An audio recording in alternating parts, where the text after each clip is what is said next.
This is Land Oak City outdoor warning siren video.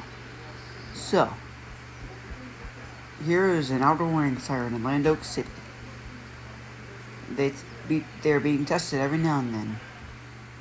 When they go off, do not panic. Look on the news and see what's going on. If you do not have any power, try to listen to any radio or listen to your telephone.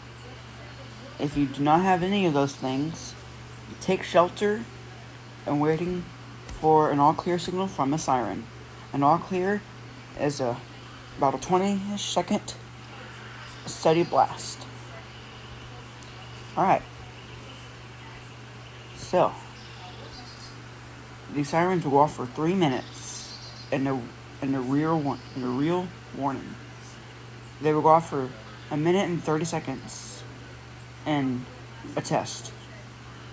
And then they will have a message saying that it was a test. Alright, that's the outdoor warning siren.